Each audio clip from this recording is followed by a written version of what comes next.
দাবি জানিয়ে আমার বক্তব্য একেবারে শেষ করছি। ভালো থাকুন, সুস্থ থাকুন। সংগ্রামী উপস্থিতি, এই পর্যায়ে আপনাদের সম্মুখে সংক্ষিপ্ত বক্তব্য নিয়ে আসছেন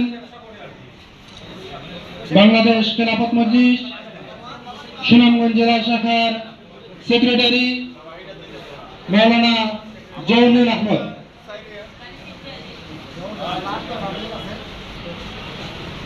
نحمده ونصلي على رسوله الكريم أما بعد ইসলামী আন্দোলন সুনামগঞ্জ জেলা শাখা কর্তৃক আয়োজিত আজকের এই ইফতার মাহফিলের অনুষ্ঠান সভাপতি, মঞ্চে উপস্থিত সম্মানিত প্রধান অতিথি, বৃহত্তর সুনামগঞ্জের সংগ্রামী নেতৃবৃন্দ, আমার সামনে উপস্থিত প্রিয় তহবিল জনতা,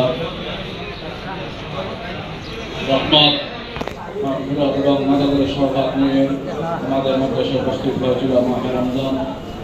এখানে রমজান আমাদের কাছ থেকে চলে যাচ্ছে।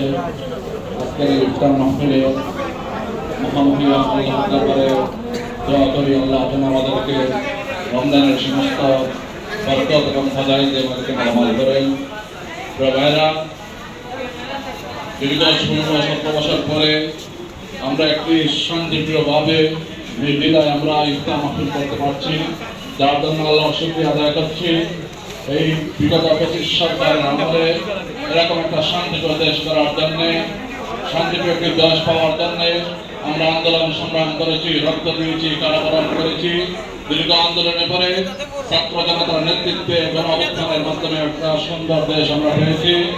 প্রিয় বন্ধুগণ, এই রমজানুল মাস হচ্ছে কোরআন নাজিলের মাস, মানব জাতির হাতে